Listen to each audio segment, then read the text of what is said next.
जिस तरह से इस देशद्रोही शब्द को बात बात पर गेंद की तरह उछाला जा रहा है, जल्दी ही हमारा सिस्टम और देश के लोग इस शब्द को लेकर अभ्यस्त हो जाएंगे और खतरा उसी दिन शुरू हो जाएगा। बिल्कुल वही खतरा जो गांव वालों को भेड़िया आया के शोर को झूठ मानने के बाद उठाना पड़ा था।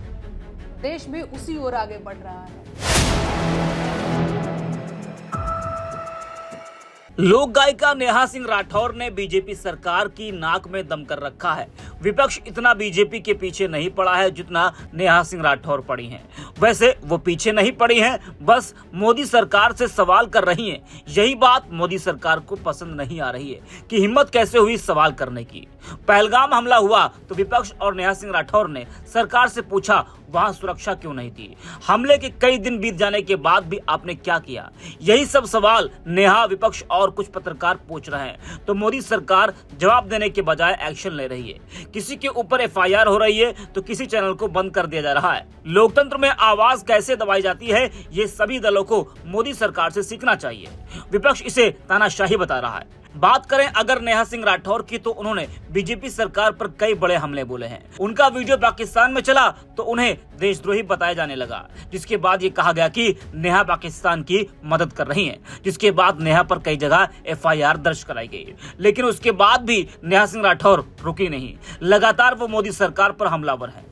वहीं जिस तरह से उनको देशद्रोही बोला जा रहा है, उससे नेहा इस वक्त काफी नाराज दिख रही हैं। उनका एक वीडियो सोशल मीडिया पर तेजी से वायरल हो रहा है, जिसमें वो कह रहे हैं कि सरकार पूरे देश के साथ भेड़िया आया का खेल खेल रही है। जरा आप भी सुनिए नेहा सिंह राठौर को। आप लोगों ने बचपन में उस चरवाहे की कहानी जरूर सुनी होगी जो बार बार भेड़िया आया का झूठा शोर मचाता था, लेकिन हर बार जब गांव वाले उसे बचाने के लिए दौड़ते हुए आते थे तो वो उन पर हंसता था। फिर जब एक दिन सच में भेड़िया आ गया तो लड़के ने बहुत शोर मचाया, लेकिन उसे बचाने कोई नहीं आया। अंधभक्त और आईटी सेल के लोग यही भेड़िया आया वाला खेल पूरे देश के साथ खेल रहे हैं। आते जाते हर किसी को वो देशद्रोही कह रहे हैं, चाहे कोई देश को हिंदू मुसलमान में बांटने के एजेंडे के खिलाफ बोल रहा हो या कोई सरकार से उसकी जिम्मेदारियों का हिसाब मांग रहा हो। ये लोग उन सभी को बिना समय गंवाए देशद्रोही बोल दे रहे हैं, क्योंकि वो ये जानते हैं कि किसी आदमी को देशद्रोही बोल देने से उसकी विश्वसनीयता खत्म हो जाती है और उसको अपमानित करना आसान हो जाता है। ये वही तरीका है जो जर्मनी में हिटलर ने आजमाया था। आज मैं सारे देश से कहना चाहती हूं कि जिस तरह से इस शब्द देशद्रोही को रोजमर्रा के बोलचाल की चीज बना दिया गया है, वो देश के लिए ठीक नहीं है। देशद्रोही शब्द बहुत बड़ा शब्द है, इसके मायने बहुत गंभीर हैं। ऐसे में इसका प्रयोग बेहद संवेदनशील तरीके से किया जाना चाहिए। जिस तरह से इस देशद्रोही शब्द को बात बात पर गेंद की तरह उछाला जा रहा है, जल्दी ही हमारा सिस्टम और देश के लोग इस शब्द को लेकर अभ्यस्त हो जाएंगे और खतरा उसी दिन शुरू हो जाएगा। बिल्कुल वही खतरा जो गांव वालों को भेड़िया आया के शोर को झूठ मानने के बाद उठाना पड़ा था। देश भी उसी ओर आगे बढ़ रहा है। जाहिलों का झुंड देशद्रोही शब्द को होली के लाल गुब्बारों की तरह हर किसी पर मार रहा है और खून खून चिल्ला रहा है।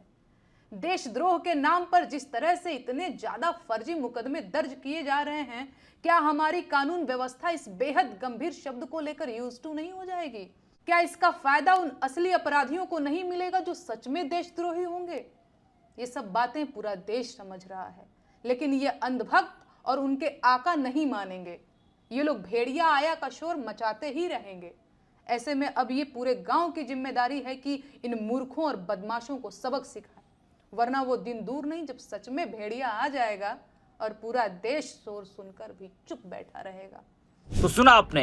आपको बता दें कि पहलगाम हमले के बाद से नेहा सिंह राठौर ने बीजेपी पर कई बड़े हमले बोले, जिसके बाद उनकी मुश्किलें बढ़ भी गईं। कई शहरों में उनके ऊपर एफआईआर दर्ज कराई गई। अयोध्या में भी नेहा सिंह राठौर पर एफआईआर दर्ज कराई गई थी। अयोध्या की एसडीएम कोर्ट में लोक गायिका नेहा सिंह राठौर के मामले में सुनवाई हुई। सुनवाई के बाद फैसला सुरक्षित कर लिया गया है। 6 मई को निर्णय दिया जाएगा। आपको बता दें कि नेहा का पोस्ट पाकिस्तान के कुछ सोशल मीडिया अकाउंट्स में भी पोस्ट किया गया था। जब नेहा पर एफआईआर कराई गई तब उन्होंने एक प्रतिक्रिया में कहा था कि एक मामूली सी लड़की के खिलाफ इसलिए किया जा रहा है ताकि पहलगाम आतंकी हमले से लोगों का ध्यान हटाया जा सके।